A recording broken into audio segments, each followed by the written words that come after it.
ಸುಮ್ಮನೆ ಹಾಗೆ ಇಮ್ಯಾಜಿನ್ ಮಾಡ್ಕೊಳ್ಳಿ, ಬುದ್ಧನ ಹಸ್ಲಿಯಲ್ಲೂ ಈ ಜಾಗದಲ್ಲಿ ಇರೋದು ಎಷ್ಟು ಪವಿತ್ರವಾಗಿರುತ್ತೆ ಈ ಸ್ಥಳ ಅಂತ. ದೇವರು ಟಸ್ಕರ್ ರಾಜ ಎತ್ಕೊಂಡು ತಿರುಗ್ತಾ ಇದೆ ಅಂತ ಆ ಬುದ್ಧನ ಹಸಲಿ ಹಲ್ಲಿನ ದೇವಸ್ಥಾನದ ಹತ್ರನೇ ಬಂದ್ಬಿಟ್ಟಿದೀವಿ.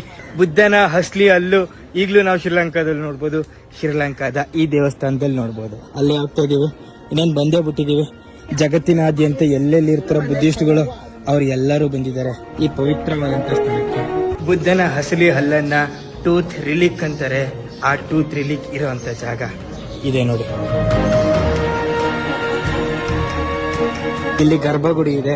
ಗರ್ಭಗುಡಿ ಎದುರುಗಡೆ ಒರಿಜಿನಲ್ ದಂತ 1, 2, 3 ಎಷ್ಟೊಂದಿದೆ ನೋಡಿ. ಬುದ್ಧನ ಹಸ್ಲಿ ಹಲ್ಲನ್ನ ಒಂದು ಚಿನ್ನದ ಕಾಸ್ಕೆಟ್ ಒಳಗಡೆ ಹಾಕಿಟ್ಟಿದ್ದಾರೆ. ಅದಿರೋಂಥ ಜಾಗ ಇದೆ. ಎಷ್ಟೊಂದು ಜನ ಭಕ್ತಾದಿಗಳು ಇಲ್ಲಿ ಬರುವಂಥ ಎಲ್ಲ ಭಕ್ತಾದಿಗಳು ನೋಡಿ, ಎಲ್ಲ ನೀಟಾಗಿ ಬರ್ತಾರೆ ಪಂಚ ಉಟ್ಕೊಂಡು.